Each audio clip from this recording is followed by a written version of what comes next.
Welcome to the Fine Print, ladies and gentlemen. My name is Caleb Teskey, and today I am joined by Matt Shea from Birdland in Athens. Matt, thank you for being here, sir. It's my pleasure. Thank you very much for having me. Right on. Will you mind sharing a 5-minute life story with us while I get a little high? That wouldn't be the first time I've done that. Yeah, sure, man. Originally from Southern New England.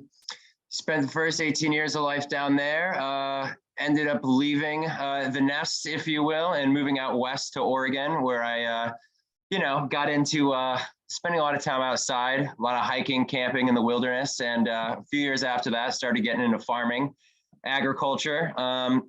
Traveled around the world for quite a number of years, doing a lot of volunteering and, hiking, exploring, farming, Patagonia, Central America, Alaska, Hawaii, Australia, New Zealand, and a few other places. And ended up learning a lot from a lot of different people and a lot of different perspectives. And finally, after that decade plus was all past, my wife and I found the kind of spot we were looking for in southern Vermont here in Athens. And got a little bit of land and really now just concentrating on building the soil and trying to make a resilient, sort of harmonious relationship with the earth here. So, that's kind of the short and skinny of it, if you will. That's the 5-minute life story. Yeah. That's what that's all about. Could you tell us a little bit more about Hawaii? I feel like you mentioned that you had some troubles out there. Well, yeah, we had an interesting experience. We were sort of just bumming around, if you will, living out of backpacks for a while. And we were camped out on the top of this one island on Maui, or this like one little hill on Maui overlooking this beach. And we went to go to the grocery store and just had our clothes on our backs and whatever. And got back and, the tent was gone. Everything else was completely gone. It's okay. Start over from scratch. And we were just happened to chance upon an opening on a farm on the island of Kauai. And they let us come there and we ended up living there for like 6-7 months. And I mean, like I said, we just had the clothes on our back. We met just such nice people. We're like, oh yeah, you need some extra t-shirts, man. I got you hooked up. And, it was just like starting from scratch there again. And it's just such a beautiful experience, honestly, because we just lived in this little shack. We had our own personal veggie garden and mango, avocado trees all around. I mean, shoot, dude, we picked our own coffee beans and roasted them, dried them in the sun, peeled all the paper out, roasted them on a little pan over our propane stove, started grinding our own coffee and brewing it. So man, just getting to the source of things is always been a passion of mine. You can purchase this stuff, but what does it really look like to grow it and to produce it and then to go through the process and then consume it yourself? And it's always the best cup of coffee you ever had. It's always the best head of lettuce you've ever had. It's always the best joint you've ever smoked is the one that of the plant that you grew. So beautiful. Well, sorry you got robbed, but that was cool. It doesn't matter in the end, Yeah, it seems like you guys made out all right. What license did you get? Could you please tell everybody for us? Yeah, so I have the Tier 1 outdoor cultivation license, so pretty much the most basic and small license that they're issuing here in the state of Vermont. Cool. And I think that's a wise idea, starting small. Personally, I try to leave my personal feelings out of this, but I think some people are going to find they went a little too big, a little too fast, and it's going to hurt in the end. So I only grew 25% of my allotted plants this year. Really? Yeah, so for Tier 1, you're allowed, I believe it's 125 plants or 1,000 square feet. Obviously, I did plant count. I think most people are doing plant counts, much better situation. But yeah, I only grew like 32 plants this year because that's all I had the capacity to do as one person. Yeah. It's really just me. I get a little bit of help from the family that comes up every now and again, but in the end, it's kind of just me. So. Yeah, it's a lot of work for sure. If it's anything like any other type of agriculture or farming, it seems like you're up early and just working all fucking day. That's the moral of the story. Yeah, absolutely. But if you love what you do, it's not really work. I mean, it is, but I love this dog, and he's a little bit of work. Come here, Gizmo. All right. Cool. Now that that's out of the way, I'd like to sort of start at the beginning here and maybe ask, like you mentioned that you have grown a number of other type of plants, but cannabis wasn't really part of your plan. No, So no, no, that no. wasn't a Actually, question. Sorry. I don't know. no, no, no. I mean, I could speak on it. Yeah, we I mean, we only got this property a few years ago, and that was sort of when, I was excited just to be able to grow 2 plants legally. I said, oh, that sounds great. And we were going to start a seed garlic farm was sort of our plan. And even the beginning of last year, of course, they said they were going to start issuing. So once I found the opportunity, like, wow, they're actually going to let small people like me get a license. Like, they're promoting small cultivators in the state. I said, well, I might as well try for the opportunity. I've been a cannabis enthusiast for decades.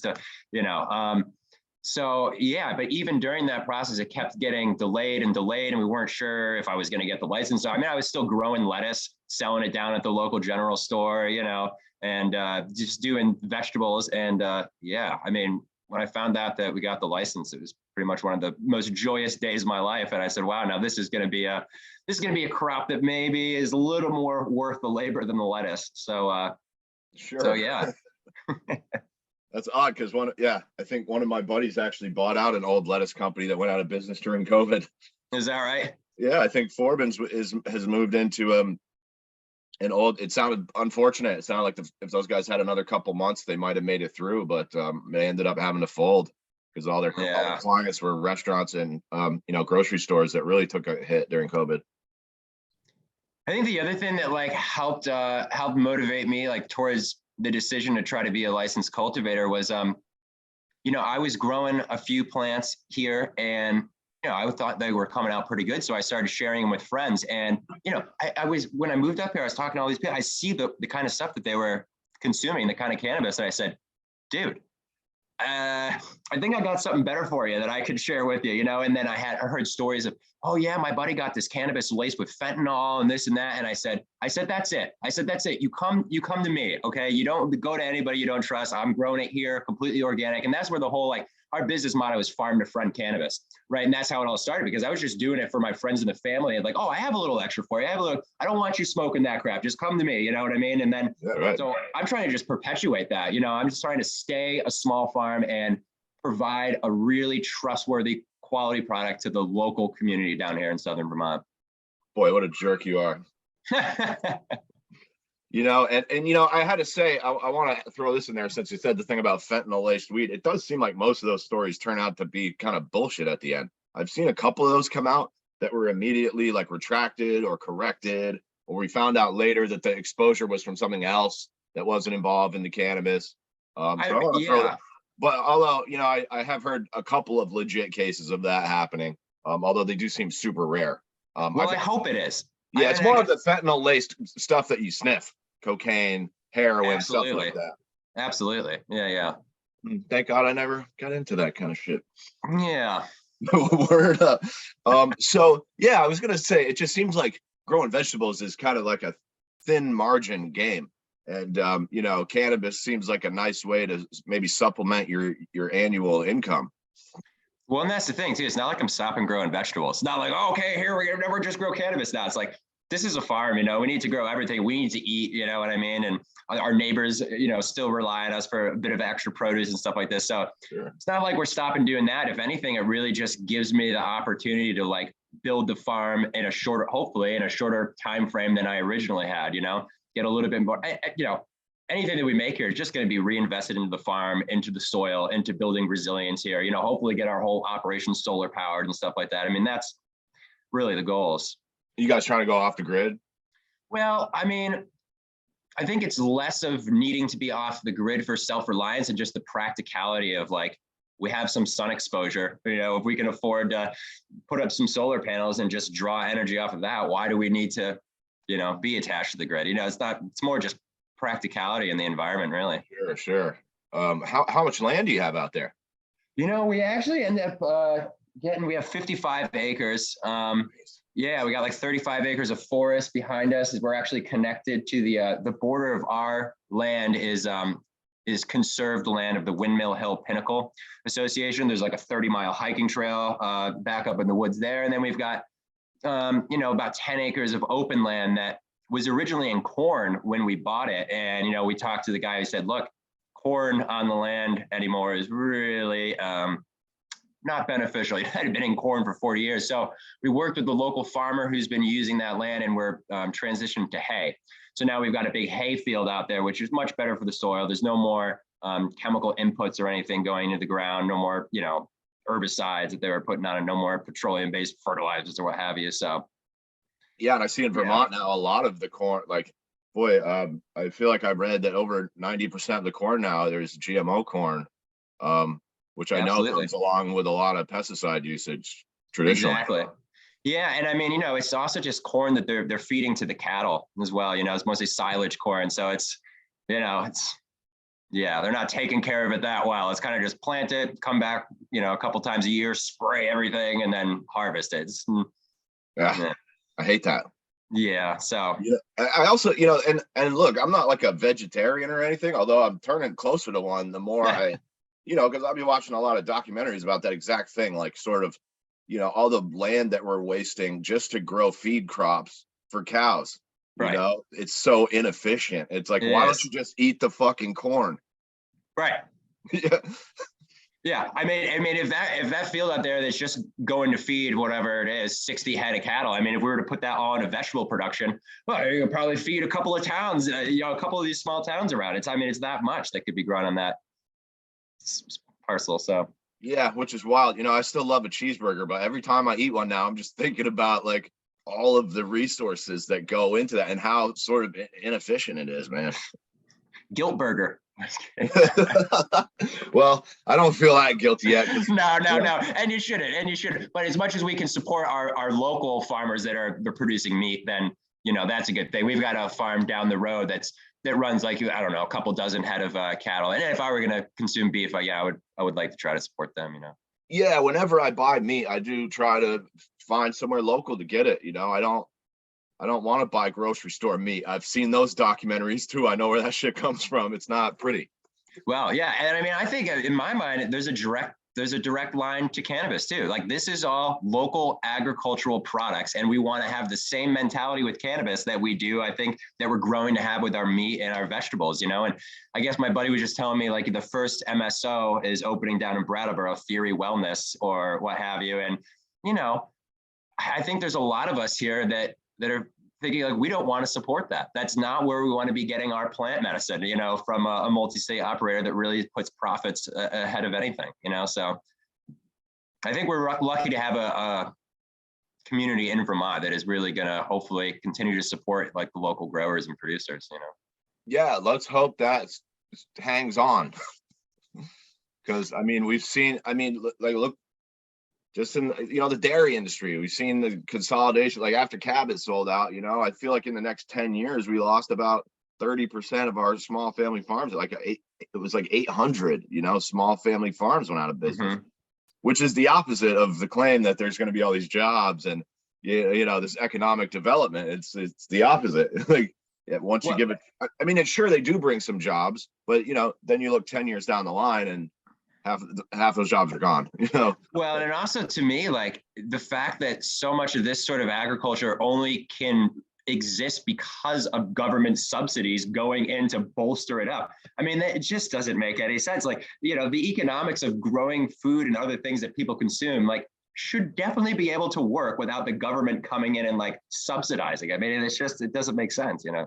Well, it makes sense when you look at all the sort of overburdensome regulations that are kind of lobbied for by these giant corporations, which seem to me intended specifically to put those kind of people out of business. Right. Where really I think we need to be going the opposite way, especially with our food production. It would cut down on so much unnecessary waste, I think, if you're just, you know, what was this quote? John Rogers said this about energy. He said, energy should be produced as close to the end user as possible. And I feel that same way about pretty much every product.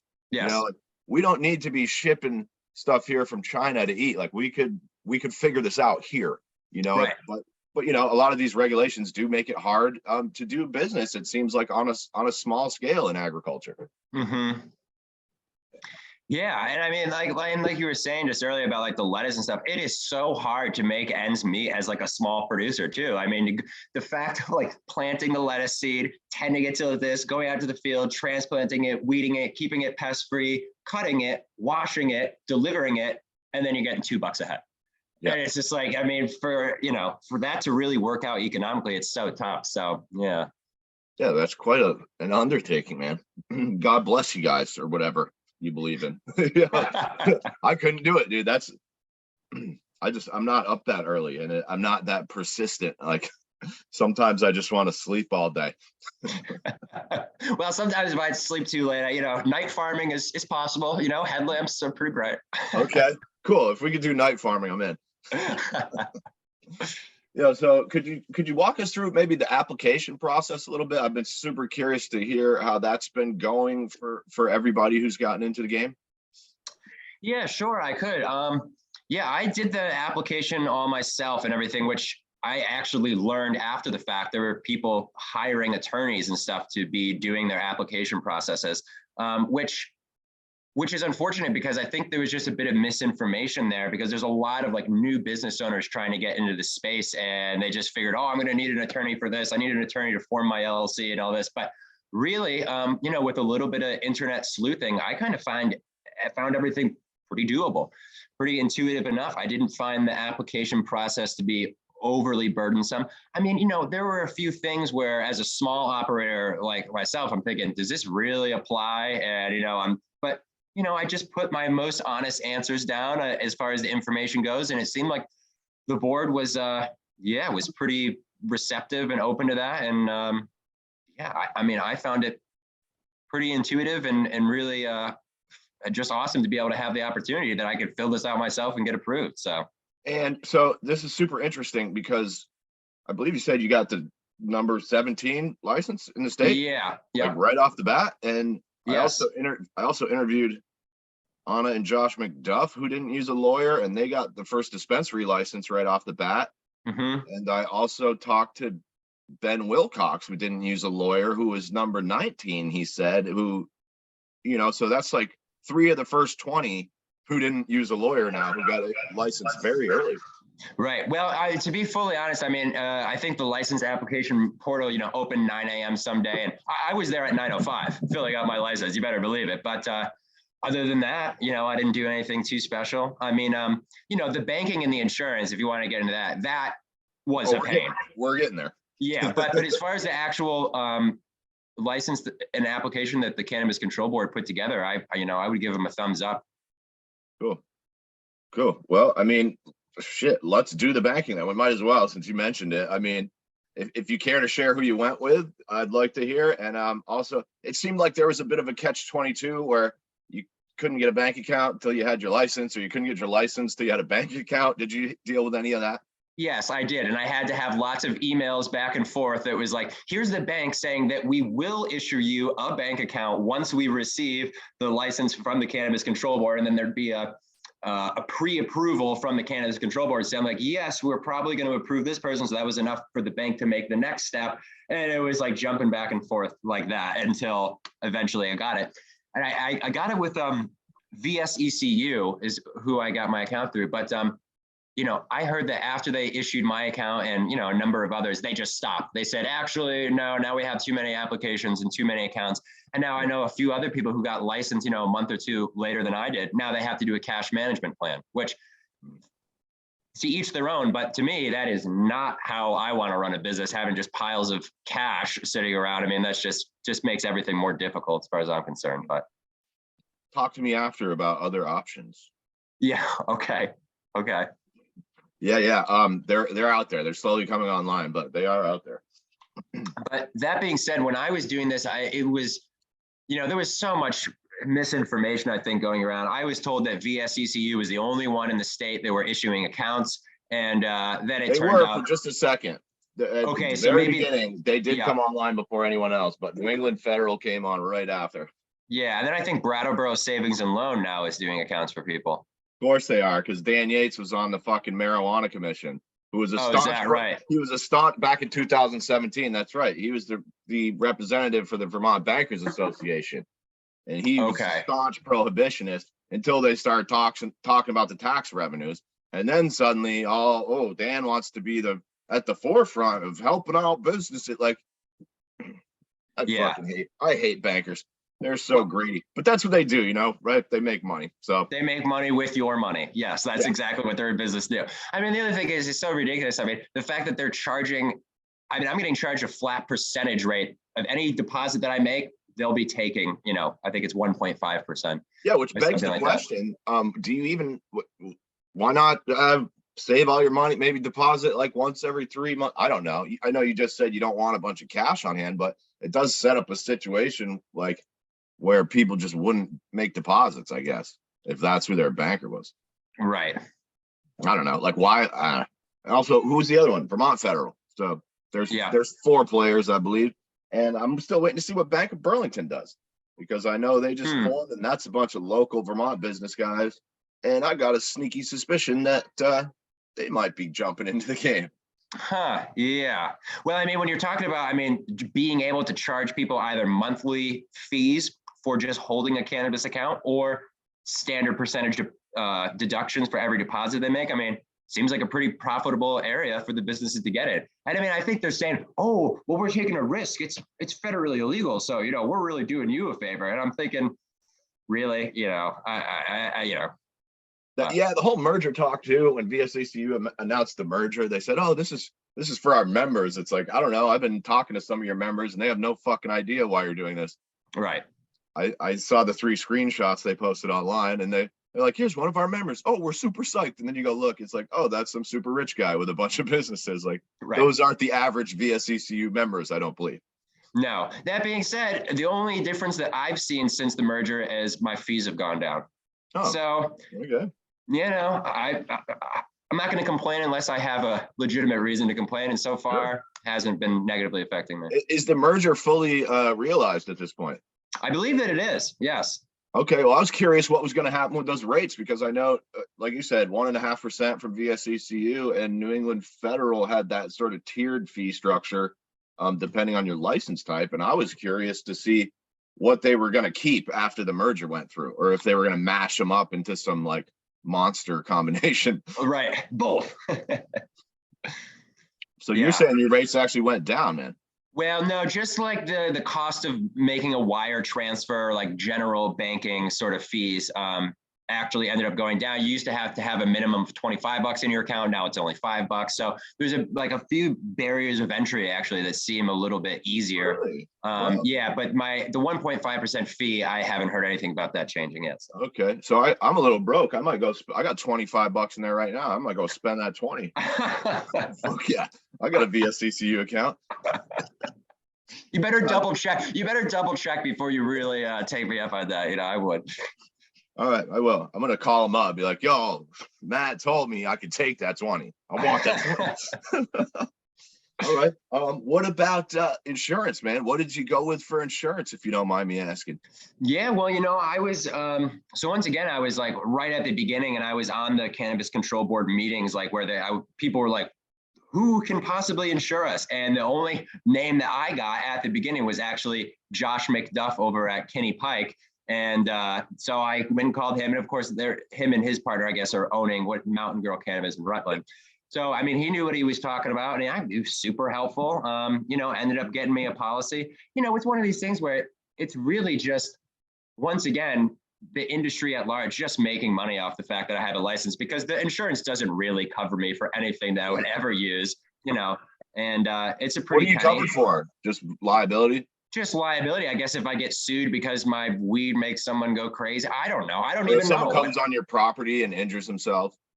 Yeah, it would probably affect that, but it's not going to like insure me for crop losses or theft or anything, that would really be a risk. So does it cover you for theft?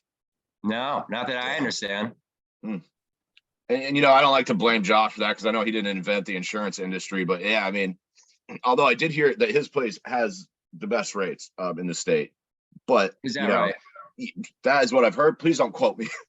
Right. I like to tell everybody I'm not a banker or an insurance agent. So, but that's what I've heard. I've certainly talked to a lot of people. I ask everybody these 2 questions for that specific reason, and it seems like that's the way to go. Although he is no longer there. He's left to just take care of the dispensary. So, Oh, well, I yeah. guess I'm not surprised about that. Yeah. No, but like, hey, good for him. He brought Right. in a bunch of clients before he took off. Like, what a good man. Yeah, seriously. Yeah. And, it's another middleman. It seemed like, boy, it's like right at the end of the process. It's like, oh, by the way, we're going to be charging you a bunch of extra banking fees too. And here comes the insurance. And there's just so many middlemen trying to get their piece of the pie. Yeah, it's true. And I think another thing, I mean, this may not be on your list of topics to talk about, but the taxes is going to be really, I'm like, this is one thing I'd actually like to say if anybody's listening, make sure that you get your taxes in line this year and that you're taking advantage, that you understand the 280E distinctions and what kind of deductions you're allowed to have, because I'm really nervous that some of these small cultivators, if they're not making the proper costs of goods sold deductions, they're going to be like, oh yeah, great, I made 40, 50 grand this year selling weed. That's awesome. Oh, here's my tax bill for $20,000 that I don't have. And I think that's a real possibility. So I just would really encourage everybody to make sure they can at least try to talk to an accountant and or just research that on their own and get that sorted away so they're not surprised at the huge federal tax bill. And I mean, that was the other thing, to get an accountant. Man, I called everybody. I probably made 30 calls to everybody in my area, and I had a great conversation. And then I happened to mention the word cannabis, and they were like, yeah, no, have a good day. Boom. And, so it's really tough to even get someone to talk to. I ended up having to go with, someone that specializes in, the cannabis tax stuff. But, you got to pay for that for a specialist. And so, yeah. I'd like to talk to that person. Yeah, I would. Green State Advisors is who I'm working with. Kevin Prindle, really, really good guy. Really smart. Yeah, I couldn't recommend him enough if anybody is looking for advice. Yeah. Word. Okay, cool. Let's see. That's all this. Is that all the technical bullshit stuff? Zoning, you own your own land, so that wasn't an issue. Yeah, that's all the boring nerd stuff. I was curious to talk about some of your cultivation techniques, man, because I got, at least the reason I hit you up again, I think, was because someone hit me up and was like, yo, this kid's got some of the best weed I've seen so far. So, yeah, I had to. Yeah, well, I mean, I'm very flattered, first of all, that people I don't remember who it was, or I would tell you. Yeah, no, that's cool.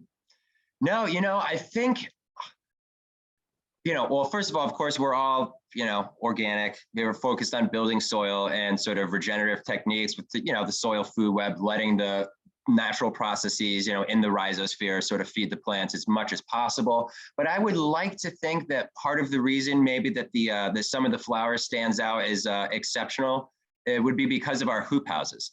We don't let any rain get on the buds. They don't get hit by frost, early season frost, when they're in those hoop houses and protected by the plastic.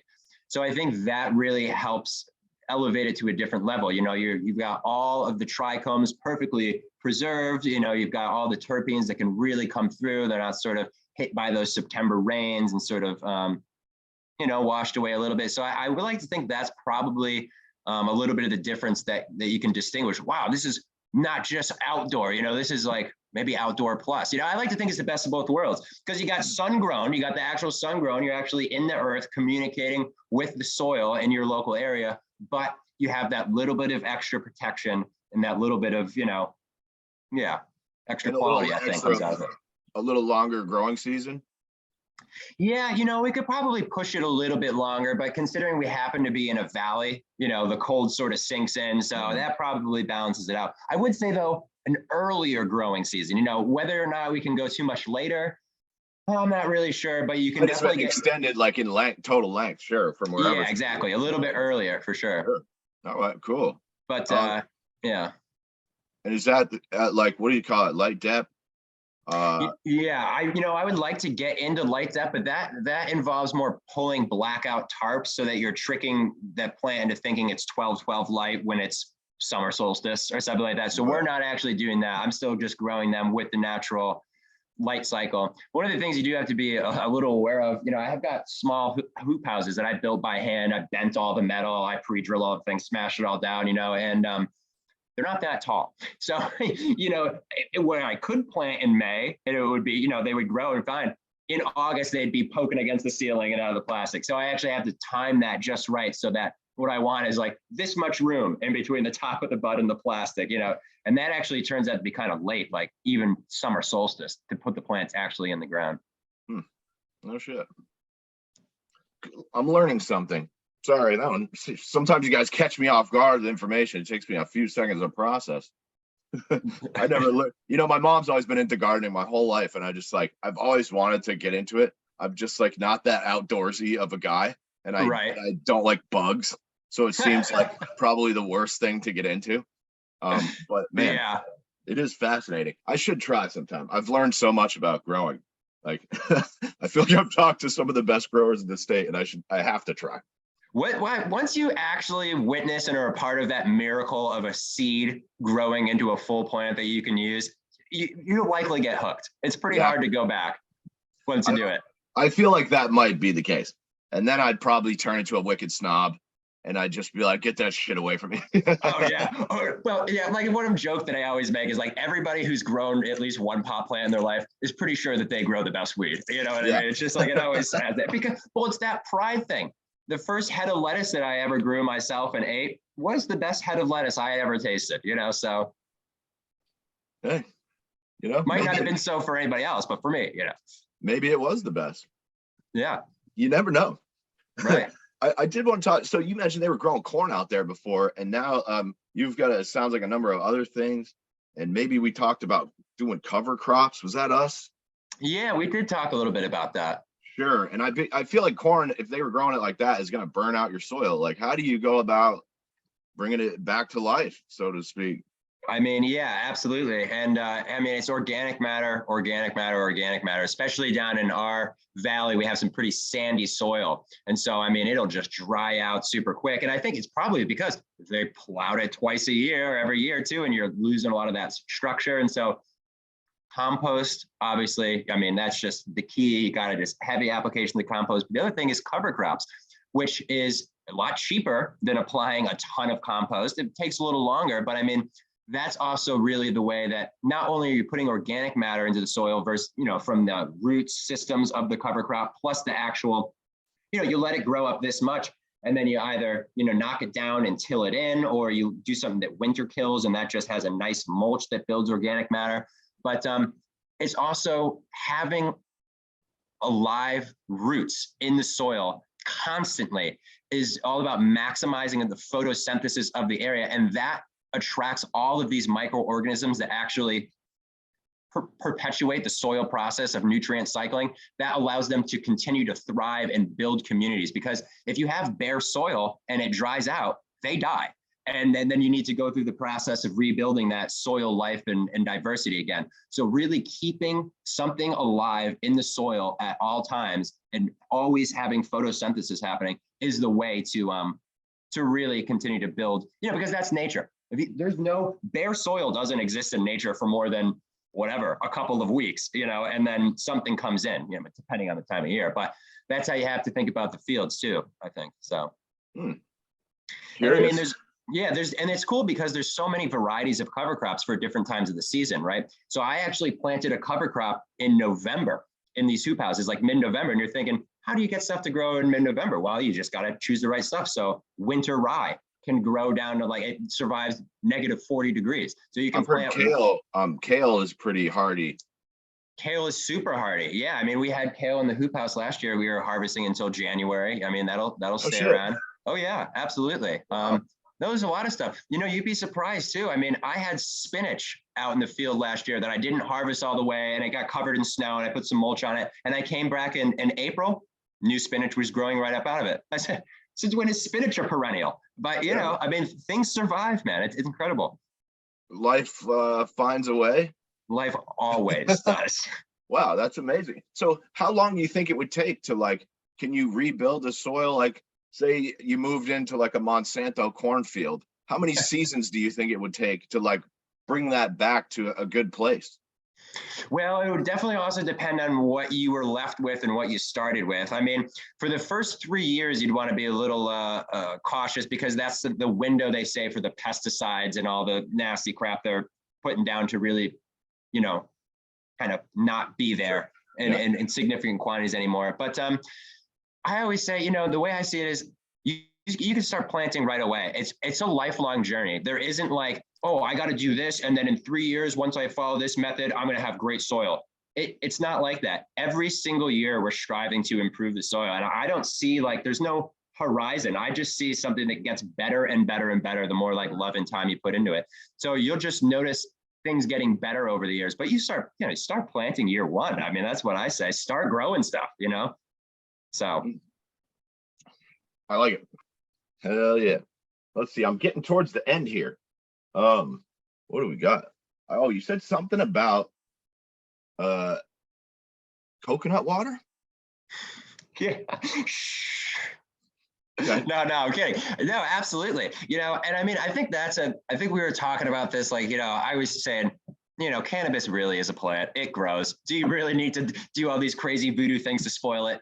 No, but I mean, they can be certainly fun to try. And yeah, it can boost that vitality of the plant to that next level. So things like coconut water is really cool. I mean, if you think of what a coconut is, it's one of the most ingenious seeds that nature has ever created. It's a floating seed that can migrate across the ocean, land on a sandy beach with no real soil, and then nourish itself until it has deep enough roots to go into the sand and actually sustain itself. So it's so cool. So there's so many like vital, you know, minerals and nutrients and stuff in that coconut water that's meant to sustain the coconut tree while it's growing that you can use for other, you know, small plants while they're growing. So yeah, I don't actually remember the scientific, I think it's cytokinins or something like that. That's a specific, almost like a hormone that like spurs on growth and stuff. And so it's especially beneficial for small seedlings and young plants. Yeah, and I noticed a huge difference. I mean, you know, the whole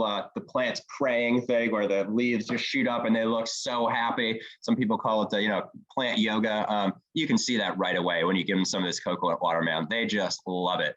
So yeah, I do like to spoil the plants a little bit like that. And I think we were talking about aloe vera. You know, that's another one that's really good for the immune system of the plants. And Something about silica.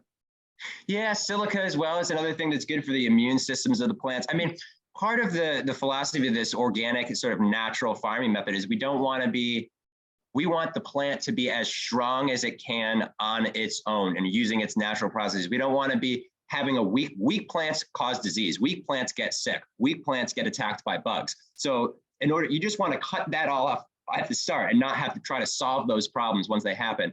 And the way to do that is build a very strong, resilient plant from the beginning. You know.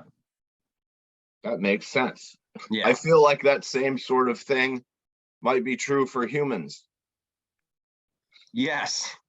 I feel like we're seeing a lot of chronically ill, chronic diseases. I have one, I feel like a lot of that is probably from what we're feeding, maybe we're not building good soil in ourselves. Right. Well, it's the same thing. We don't have a healthy, thriving microbiome. I mean, we are part of the earth. We have the same sorts of processes happening. And there's all these, and then I think the key is too, we don't know what they all are. And that's the other thing. Like when you get deep into this soil science, people are like, we don't know all of these bacteria that are doing, we don't know what they are. They're not all identified, but we can see the general process. It's the same thing in our human bodies. We don't know really all the things that are going on in our gut, especially, but all this new information that's saying all these processes in our gut are tied to our mental health, these new frontiers of knowledge that we may not ever really fully understand, but it points in the direction of properly functioning systems as a whole, Yeah, and I feel like so much of our, healthcare is just like treating symptoms as opposed to like, hey, try eating something better. Right. Which I've been trying. I gotta say, the results are fucking amazing. It's wild. Like, I put a vegetable down there and, I've never had the worst diet, but, a lot of fried food, a lot of processed foods, like, which seemed fine in the 80s, in the 90s when that shit first came. It was like, hey, it's quick and convenient. And then it's like, wow, 20 years later, like, I have an autoimmune disease and I'm only 34, Right. So I feel like that's definitely connected, like what we're eating for sure. It has to be. It's like Yeah. there's no way it's not. So Yeah. what about that? There's a nerve, right? With the vagus nerve. It's like, Yeah. yeah, there you go. How it's yep. I like that. Sorry to diverge there onto a weird. No, and it's all right. And I think another part of the thing is like, then we think like, oh, well, we just got to eat vegetables. So I'm going to go to Shaw's and buy a bunch of conventional vegetables shipped over from Israel or Mexico or whatever. It's like, that's the other thing too. Like the plants I think should be grown in a way that's how, not all vegetables are created equal too. So it's like, if it's a healthy plant in a healthy, thriving soil, I think that's going to be better for us to consume than if it's a plant on life support and managing disease the whole time. And then you say, oh yeah, eat this, it's good. Yeah. So I got to tell you, man, some of like the tomatoes, man, in the stores just taste like nothing really. Like they have no fucking flavor in them. mhm. There's none of that sweetness that you get like from a nice organically grown tomato, or even some I've tasted that weren't organic that were still like grown, in a nicer way that have more flavor. Right. And Yeah. yeah, it's been rough. I'm trying to get into eating healthier, and it's like, okay, well now I got to find good sources for all of that shit. And it's nice that there's the co-op right like a block away, so I could get nice organic rice and lentils and beans and stuff for super fucking cheap too. Well, and Like, that's the other thing. It actually is cheaper, especially if you're buying out of the bulk bin. Man, how many calories you can get for $5 of lentils? Whoa. dude, and it's kind of wild because my whole life I was raised to believe that eating healthier was more expensive, and I've actually found the opposite, dude. Like for real, like lentils are super cheap. Rice is pretty fucking cheap, dude. Beans, super cheap. Cheap. I Yeah. can eat that. You slap a couple of vegetables on top, wham. Like, Yeah. Yeah. That's actually exactly how I eat too. So, well, yeah, I'm man. coming over for dinner then, buddy. Yeah. We'll have to arrange it. Word. The last question I had was about harvesting at the right time. Let's just do that one. So we had a little side quest there with the food, but yeah, this was something you touched on, and drying and storing. Yeah, totally. So I think another big thing that I find really important is a climate controlled drying and storage area. I know for like a lot of well, I mean, we talked about harvesting the right time. That's sort of a different sort of thing, and everybody's got their own theory on how many percentage of amber trichomes you want to see before you're actually harvesting, and every strain is different. I won't really get into that, but as far as a climate controlled drying room and doing that in the right way, I think is super important. The 2 seasons past, I had a room that wasn't climate controlled, and I was doing my best to dry in there, and it would be 35 degrees, and then it would be 80% humidity, and then it would just be all over the place. And what I noticed is like by the time it was finally dry in like 3 weeks, the quality was half of what it was when I had put it in there. The color wasn't right anymore. The smell wasn't fresh and strong. And so yeah, actually creating that climate controlled drying room where you can have the humidity just right and everything's air sealed and it's completely dark and you've got just the minimal amount of air movement going around. We're talking about like pitch black, right? We are talking pitch black, dude. Absolutely. Yeah. I mean, any light degrades the trichomes. And I mean, is it really going to matter if you get a little bit of light in there? I don't know, but we should strive for perfection in every single step of the process. We're not going to get it, but that's what I try to do is, and as perfect as I can possibly get it, it's worth it. And so, yeah, that's the climate controlled and, no light at all. And then of course, storing properly at the right humidity. And yeah, man, I mean, it all just adds up to what you get in the end, And you said you built out your own space just for that, huh? I did. I mean, I think I was telling you, I finished it like 3 or 4 days before the first harvest. I was in there sheetrocking and painting and sealing and, insulating and yeah. Yeah, I've met a couple of people this year who wish that they would have got that done sooner, because a couple people made the mistake of kind of, hey, we'll deal with that when we get there, and then got there and then realized that they had way too much to deal with. Yeah. Well, I think a lot of small cultivators should be thinking about, and I know I'm thinking about, is if we can get this cap lifted, then we can do a lot more with fresh frozen cannabis. And that's going to free up small cultivators to not have, because here's the thing, like, you're going to need 5,000 square foot of drying space for 4 weeks out of the year, and then you don't need it anymore. I mean, that's kind of an awful lot of resource to have just for that small amount of time. So if small guys like me or small girls, whoever, can have freezers and be able to just fresh freeze some of it and not have to have a huge drying space that they're only using a couple weeks out of the year, that's going to make a big difference. So that's what I'm going to try to do next year: dry some of, all that I can, and then hopefully do some fresh frozen for some beautiful, flavorful concentrates and extracts. I think that would be a nice balance. That is a great point and a good idea, man. Hell yeah. Oh, that's all I got for you, Matt. Great last note there. I had never thought of that either. But yeah. Hopefully we are going to see the caps go away here. We know the CCB is going to recommend that to the legislature now. So.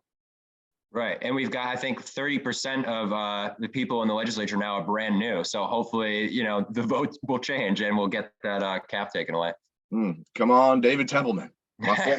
My former guest backed ass backwards into a House seat in Orleans County. So that was really cool. On write-ins. Yeah. Wow. Dude, it was fucking crazy. And then he was unopposed. So he just fucking breezed through. Good luck to him. Yeah. Hey, Dave, we're counting on you, buddy.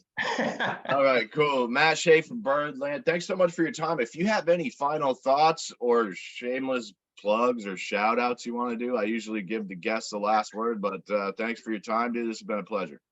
Well, thank you so much, Caleb. And I would say I just really appreciate the opportunity to come on here and talk. And I'm really excited that people are, enjoying the flower that we're putting out. Like I said, it's supposed to be, we're trying to do farm to front cannabis. So if you want to be, if you're down here in Southern Vermont, head over to Juniper Lane or Ratu's Cannabis Supply and get hooked up with some delicious Birdland cannabis. And follow us on the Instagram or what have you. And we're looking forward to next year. It should be a big year. So we're just looking forward to being a part of this cannabis community in Vermont and Southern Vermont in particular. So thank you for everybody that supported us along the way, and good luck to everybody. Word up. Good luck to you as well, my friend. Thanks a lot, Caleb, man. We'll speak again. Take care.